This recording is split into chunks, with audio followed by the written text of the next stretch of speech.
اب رانا ثناءاللہ صاحب بیٹھ کے ٹی وی پہ کہتے ہیں جی محسن نقوی پتہ نہیں کیسے سینیٹر بن گیا, فیصل واڈا کیسے بن گیا. آپ پیچھے وہ جو آ کے کہتے تھے کہ اتنا آنےسٹ, اتنا اپ رائٹ اور اتنا neutral C M caretaker اور کوئی ہو نہیں سکتا. رانا صاحب آپ کو چاہیے کہ اپنی جو لیڈرشپ ہے ان سے پوچھے کہ محسن نقوی صاحب کو کیوں ووٹ دیا. میاں جاوید لطیف صاحب تو خیر کافی انٹرویوز میں اپنی وہ رونا روتے ہیں کہ جی میرا حلقہ نہیں کھولا, میرا وہ حلقہ کھولنے کا مقصد ان کا یہی ہوگا کہ جی مجھے جتوا دو. جیسے بچہ نہیں چھوٹے ہوتے وہ کہتا ہے مجھے ٹافی چاہیے, وہ بندہ کہتا ہے کون لوگ ہو تسی. بسم اللہ الرحمن الرحیم. السلام علیکم ویورز, کیا حال چال ہے؟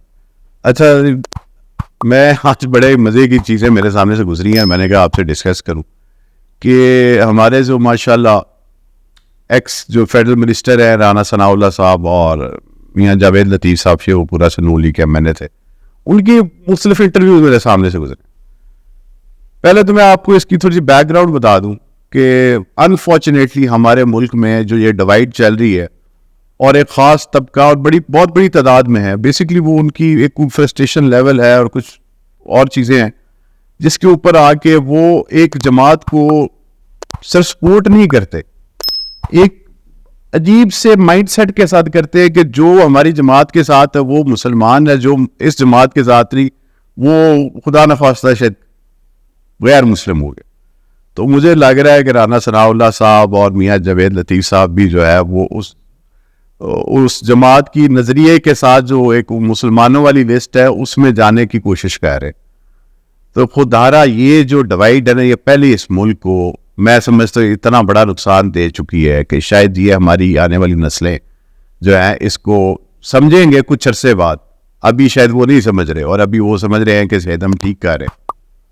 اب رانا ثناءاللہ صاحب بیٹھ کے ٹی وی پہ کہتے ہیں جی محسن نقوی پتہ نہیں کیسے سینیٹر بن گیا, فیصل واڈا کیسے بن گیا. تو رانا ثناءاللہ صاحب سے میں یہ پوچھنا چاہوں گا کہ محسن نقوی جب CM تھے کیئر ٹیکر, آپ پیچھے وہ جو آ کے کہتے تھے کہ اتنا آنےسٹ, اتنا اپ رائٹ اور اتنا نیوٹرل CM کیئر ٹیکر اور کوئی ہو نہیں سکتا. اچھا, تب تک محسن نقوی صاحب ٹھیک تھے. اب محسن نقوی صاحب جو ہے وہ آپ کے بقول پتہ نہیں وہ کہاں سے بن گئے. تو یہ سوال آپ کو اب میڈیا سے نہیں بنتا تھا. ویسے رانا صاحب آپ کو چاہیے کہ اپنی جو لیڈرشپ ہے ان سے پوچھے کہ محسن نقوی صاحب کو کیوں ووٹ دیا. اسی طرح میاں جاوید لطیف صاحب تو خیر کافی انٹرویوز میں اپنی وہ رونا روتے ہیں کہ جی میرا حلقہ نہیں کھولا, میرا حلقہ نہیں. یار یہ حلقے کھولنے کا اگر یہی کرائٹیریا رہنا ہے تو یار پھر ہر بندہ آپ کی اچھی خاصی لیڈ سے آپ ہارے ہیں تو کیا مطلب ہر بندے کا حلقہ کھول دیا جائے کہ وہ کھول کے کہا جائے کہ جی اب وہ حلقہ کھولنے کا مقصد ان کا یہی ہوگا کہ جی مجھے جتوا دو. اور جیسے بچہ نہیں چھوٹے ہوتے وہ کہتا ہے مجھے ٹافی چاہیے, اور بلکہ ہمارے دیہات میں کہتے ہیں مجھے چیجی چاہیے, چیجی چاہیے. میاں جاوید لطیف صاحب چیجی مانگ رہے ہیں وہ, لیکن چیجی ان کو مل نہیں رہی. اگر دیکھیں میں یہ خاص طور پہ ان لیڈرز کو کہوں گا کہ ابھی کچھ عرصے تک آپ اسی چیز کی, اسی ٹائپ کی پالیٹکس کو کرٹیسائز کرتے رہے. اب آ کر آپ خود اس سائڈ پہ جا رہے ہیں تو آپ اپنی ایک بات پر تو ہر بندہ کھڑا ہو جاتا ہے. جو بھی بات ہے ٹھیک ہے, آپ نے زندگی میں ڈیسیجن کو لینا چلو ایک دفعہ ہی لے لو یار. وہ بندہ کہتا ہے کون لوگ ہو تسی یار. مطلب کبھی آپ قوم کو کہتے ہیں کہ جی یہ واقعہ 9 مئی کو ہو گیا, ہمارے ملک کی مطلب سالمیت پر خطرہ ہے. اب آہستہ آہستہ آپ خود بھی اسی سائڈ کی باتیں کرنے لگ پڑے. تو یار یہ قوم پہلے بڑی کنفیوز ہے اور بڑی ڈیوائڈ ہے. خدا رہا ہے اس کو مزید ڈیوائڈ ہونے سے روکے. آپ کی ذاتی کوئی ایشوز ہیں تو اپنے لیڈر سے جا کے بات کریں اور ان کو ریزالو کریں.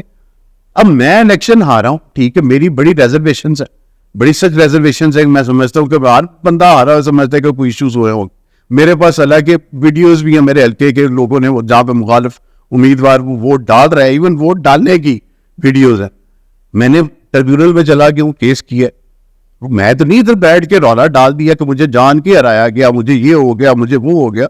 ٹھیک ہے, یہ آپ کی ہمارا جو ایک ڈیموکریسی کا سسٹم ہے اور جس ٹائپ کے الیکشنز ہمارے ہاں ہر دفعہ ہوتے ہیں اس میں کوئی نہ کوئی لوپ ہولز رہتی ہے. اور اس میں جو فریق جو ہے جتنی زیادہ دھاندلی کر کے کرنے کی صلاحیت رکھتا ہو اس کو موقع مل جاتا ہے.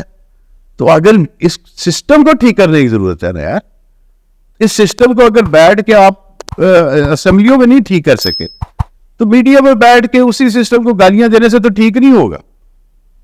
اور میں تو یہی کہوں گا کہ یہ محسن نقوی صاحب, اب میں آج کل دیکھ رہا ہوں کافی زیادہ ان کے خلاف میمز باندھ رہے ہیں, اور کسی چیئرمین پی سی بی بھی ہیں, وزیر داخلہ بھی ہیں, اور سارا کچھ ہے.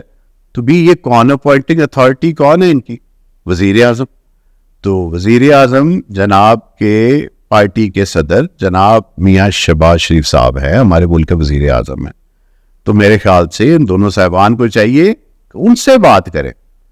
اور جہاں تک میری پرسنل رائے ہے یار, فالتو بندہ اس سے ڈفر کر سکتا ہے. میں سمجھتا ہوں کہ محسن نقوی نے کم از کم اپنے ٹینیور میں نے جو دیکھا ہے کہ مختلف اضلاع میں سیاست سے ہٹ کے چلے, کچھ ان کی پالیسی سے آپ کو اختلاف بھی ہو سکتا ہے, لیکن جو ڈیلیور انہوں نے کیا ہے, کافی زیادہ کام کروایا ہے. اور خاص طور پہ لاہور میں دیکھتا ہوں وہ چیزیں بنی ہیں جو 10 سال میں نہیں تھی بنی, وہ 6 مہینے میں بنی ہیں. اور اس کے علاوہ بھی باقی کچھ چیزیں پالیسیز ان کی بڑی بہتر تھی. ان کی مطلب ان کے فیلڈ میں ان کے ہوتے ہوئے بیوروکریسی کا ایک طریقہ جو ہے وہ زیادہ مجھے ایکٹیو لگ رہا تھا اور ایک کمفرٹیبل زون میں لگ رہا تھا. میری رائے میں بھی ان لوگوں کو اختلاف ہو اس بات سے, لیکن یہ تو بس وہی یہی ہے نا کہ جی میٹھا میٹھا ہپ ہپ کڑوا کڑوا تھو تھو. تو وہ یہ ہر دفعہ ہر جماعت کرتی ہے, بس دھندا ہے, گندا ہے. میں یہی کہوں گا اس عوام میں سب ننگے ہیں. آپ جس کسی کو بھی کریٹیسائز کرو گے, آپ جس کسی سے بھی بات کرو, وہ کہے گا کہ یار میں پاک صاحب ہوں, دوسرا ایسے ہی ہے.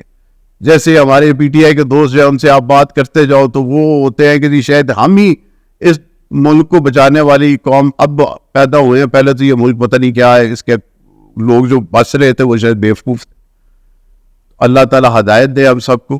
اور اگلے ویلاگ میں آپ کو یہ جو ہمارا یہ خاص مائنڈ سیٹ ہے یوتھ کا, اس کے اوپر ضرور ڈسکس کروں گا. Thank you.